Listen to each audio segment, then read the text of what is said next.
السلام عليكم، ان شاء الله كامل تكونوا بخير وانتم تشاهدوا في هذا الفيديو. اليوم مع وصفة للتسمين كما وعدت بعض الأخوات. هذه وصفة للتسمين للأطفال وللكبار، وأيضا ترفع المناعة وتزيد في نسبة الذكاء. بسم الله، نبدأ بالمكونات. عندنا أول مكونين رئيسيين وهما بدون هذه الأعشاب عندي هنا، عندي الكاوكاو وعندي السمسم أو الجنجلان. أول هذا الكاوكاو أو الفول السوداني نحمصه غير شوية ونطحنه. والمكون الثاني هو السمسم أو الجنجلان.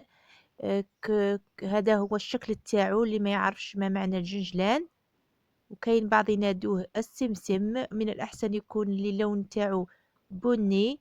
نحمصوه قليلا، هذا هو الشكل تاعو أيضا، ونطحنوه. تبغي تخليه خليه، من الأحسن يطحن. هذين المكونين الكاوكاو والسمسم هما المكونين الرئيسيين. تحبي تستعملي غير هادو تجمعيهم بالتمر أو معجون التمر أو هذا الغرس. ولا عندك التمر تاع العرجون، نزعلو العلفة النواة تاعو وتجمعيهم وتتحصلي على هذه العقدة. ولكن أنا استعملت حتى تكون أكثر فائدة ونسبة ترفع نسبة المناعة والذكاء عند الأطفال، زدت معها هادو الأعشاب اللي تعرفوا عليهم الآن. عندي هادو الأعشاب راهم مطحونين. عندي الحب الحلاوة، راني كاتبة هنا باش نعقل قبل ما ينطحنوا وبعد الطحن مش كيف كيف. عندي حب العزيز وزريعة البسباس، الفوة، وهذه الترغودة هذا هو الشكل تاعها. كأحد المكونات وهادو الأعشاب. حمصتهم غير شوية، حميتهم وباش ينطحنوا لي يعني يفوتوا لك في الرحى. والشكل تاعهم قبل الطحن نخليها لكم في آخر الفيديو مع اسم كل عشبة. كما نعرفوا حب الحلاوة راهي مليحة للأطفال الصغار، تفتح الشهية. وحب العزيز أيضا هو لذيذ، وبنته جاي فيه وحد الحلاوة، مذكور من عهد الرسول عليه أفضل الصلاة والسلام. وزريعة البسباس أيضا مليحة للمصران ومليحة للغازات. وعندي هنا اللنجبار أيضا راني طحناته، هو أيضا مفيد للمرأة النافس. وأيضا سمي اللنجبار لأنه يجبر العظم، يعني صحي أيضا، مليح للعظام، وهو غني بالكالسيوم. وعندي عشبة أخرى وهي الفوة، مفيدة لأصحاب فقر الدم. وعندي الحلبة مطحونة، أيضا شريتها مطحونة لأنها صعبة.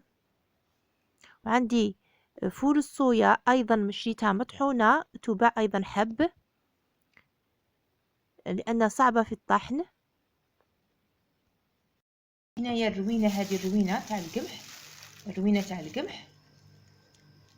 بنزيد أنا هذه العقدة بنديرها غنية كثير أكثر. نزيد لها الروينة تاع القمح هذه ونجمعها بالمعجون تاع، تبغي تجمعيها بالمعجون تاع التين هذا اللي خدمته معكم، ولا تحبي ايضا تجمعيها التمر هذا، ولا تشري التمر نورمال تاع التمر تاع العرجون تزعيلو النواة. وهنا لا ما كاش عندك المقدور باش تشري كامل ذو الاعشاب، استعملي المكونين الرئيسيين هو الكاوكاو والسمسم ومعجون مربى التين أو التمر. هذو مكونين الرئيسيين. أما الأعشاب فسوف تزيد هذه الوصفة أكثر غنى.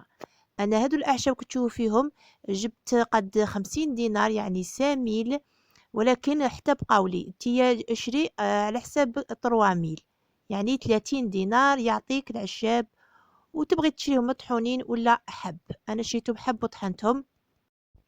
وفي اخر الفيديو نخلي لك الشكل تاعهم قبل الطحن. هذا تاع الغرس تاع التمر راهي كما تعرفون نروح نديرو يفور. غادي نستعمل فقط النصف تاعو، ما نستعملوش كامل. يجي راه عندي يابس، غادي نفورو ودروك نديرو كامل هادو المكونات. نشوفو كيفاش نخلطوهم. من دخلت عند العطار شفت عنده هذه القلة تاع الماء، هذه عجبتني، صحية.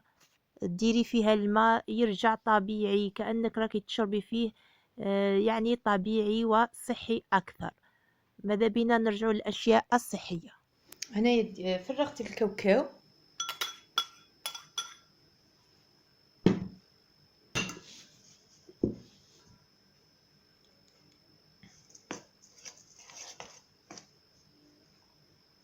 إذا بهذه الطريقة. وزدت عليه السمسم المطحون وتلميهم فقط بالمربع التين وتتحصلي على العقدة. وهنايا انايا بنزيد هذا لا ما عندكش، يعني قلتي لي راكي دايره ذو الاعشاب استعملي ذوك المكونات فقط. لما استطعتيش تشري كامل هادو الاعشاب. الان غادي نضيف ملعقتين من زريعه البسباس. وهذه زريعه البسباس تنزع الغازات اللي في المصران للاطفال وللكبار. نزيدو ايضا ملعقتين من حبة الحلاوة. حبة الحلاوة مفيدة للأطفال، تفتح الشهية.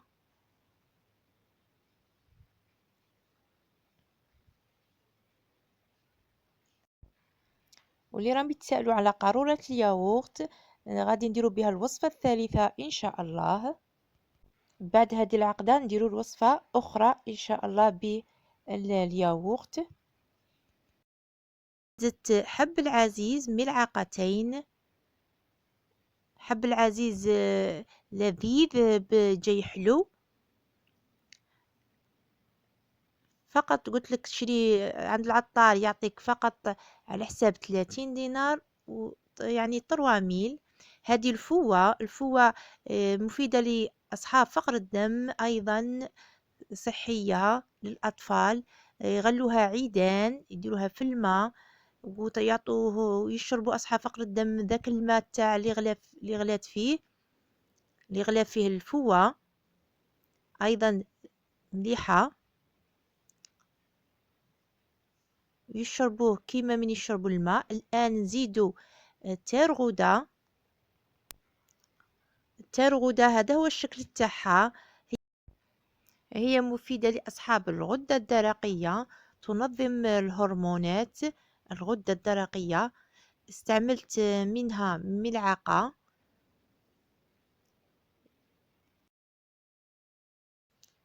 الآن نزيد اللانجبار.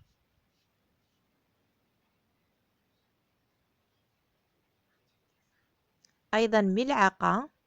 زريعة البسباس وحب الحلاوة والحب العزيز درت ملعقتين. الفوة والجبار والترغودة درت ملعقة. الآن الحلبة درت ملعقة ولكن مشي مملوءة، لأن الحلبة كان اللي ما يحبهاش. لا كنتي في الصيف استغني عليها وفي الشتاء استعمليها.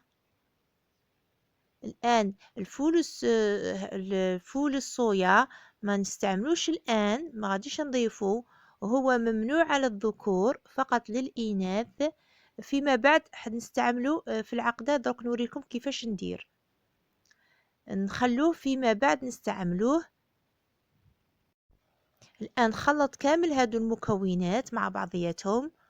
ومن نقسم هذه العقدة على 2 نزيد نستعمل فيها فول الصويا. الآن نضيف الروينة تاع القمح. وكاين أيضا الروينة تاع التمر. تروحي عند العطار تصيبي أنواع تاع روينة. ضفتها لأن القمح أيضا صحي ومفيد. تحبي تستعملي أيضا الحمص المطحون أيضا تستعمليه، أو الفول أيضا كما تحبي. هذا كل شيء يعود لك. نخلط كامل هذه المكونات جيدا تمتزج مع بعضها. نمزجو كل شيء.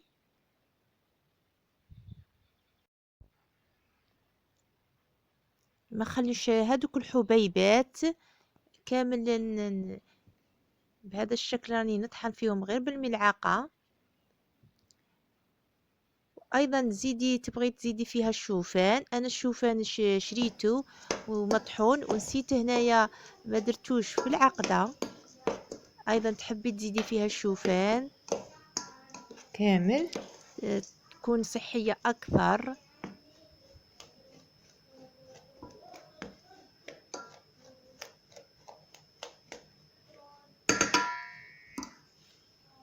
هنا نقص بنخدم كما قلت لكم نص للاطفال ونص نستعملوه ليا. يعني كاين الاطفال تديريها لهم ما فيها حتى خطوره، ولا خفتي من دوك الاعشاب استعملي لهم فقط السمسم والكاوكاو مطحون.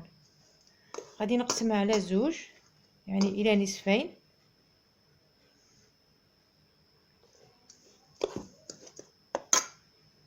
نخر هذه الكميه هذه دروك نعجنها. نضيف لها الغرس، عفوا الغرس بعد ما فورته نضيف الغرس ونجمع.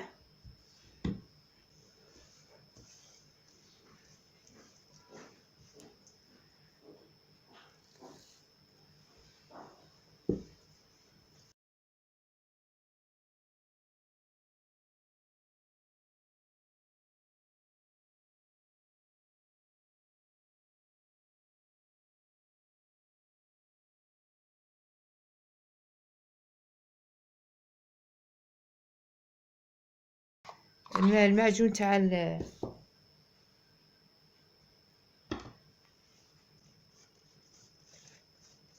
نستمر هكلم فيها كامل.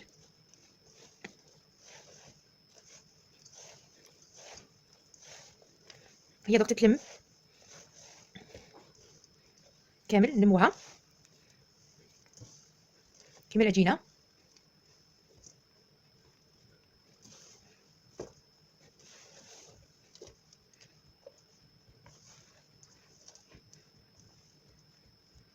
نقص فيها نزيد لها التمر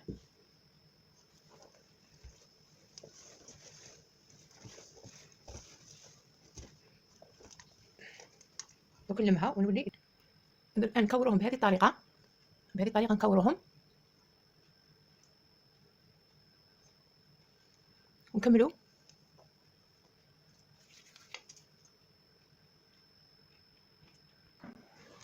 الان نروحوا للعقده الثانيه. ندو الكميه هذه تاع الكبار للنساء وليس للرجال. كما قلت لكم غادي نضيف هذه فول الصويا. هذه فول الصويا فقط تستعمل للنساء يعني للإناث. غادي نستعمل ملعقتين مليحة. هذه فول الصويا أيضا استعملت ملعقتين، وبنفس الطريقة اللي خدمت بها في الأولى غادي ندير هذه تاع اللي لميتها تاع الأطفال اللي قلت لكم عليها كملتها. دروك نخدم هذه تاع بنفس الطريقة. غادي نلمها بالمعجون وبالكونفيتور بنفس الطريقة. دوك نلمها معكم ونرجع ونشكلها عجينة كما كنت تلاحظوا. ونشكلها أيضا كويرات يكونوا متوسطين، جوني 30 حبة. أما تاع الأطفال شكلتهم كويرات صغار أيضا أكثر من 30 حبة بهذا الشكل. وطريقة الاستعمال يؤخذ للأطفال الصغار حبتين في اليوم بعد وجبة الإفطار ووجبة العشاء يعني في الليل. أما الكبار تستطيعين أخذ 3 حبات بعد الأكل، بعد وجبة الإفطار وبعد وجبة الغداء وبعد وجبة العشاء لمدة شهر. نروح الوصفة الثالثة. نستعمل فيها مكونين فقط، وياغورت والحلبة. والياغورت يستحسن يكون تاع القارورة لأنه غادي تستعمليه مرتين في اليوم لمدة شهر. ندو ملعقة صغيرة نصفها يعني أقل من النصف بالنسبة للأطفال ما يحبولكش الحلبة تجي مرة، استعملي لهم أقل من نصف الملعقة، تفرغي عليها الياغورت، هذا أحسن، وتقدميها لهم في الصباح على الريق وقبل النوم لمدة يعني مرتين في اليوم لمدة شهر. تفتح الشهية وتزيد في الوزن. كما نعرف أن الحلبة ذكرها الرسول عليه أفضل الصلاة والسلام، وقال عنها: لو يعرف الناس قيمتها لأبدلوها بالذهب. أما بالنسبة للكبار فيأخذون ملعقة صغيرة مملوءة بنفس الطريقة مرتين في اليوم. وهذه الوصفة الثالثة تغنيك عن هذه الوصفات اللي أعطيتها لك، يعني الوصفتين الأولى والثانية. إن شاء الله تجربوا هذه الوصفات ومدة شهر إن شاء الله وتبان النتيجة إن شاء الله. ما تنسونيش بدعوة الخير. أستودعكم في حفظ الله ورعايته، والسلام عليكم ورحمة الله تعالى وبركاته.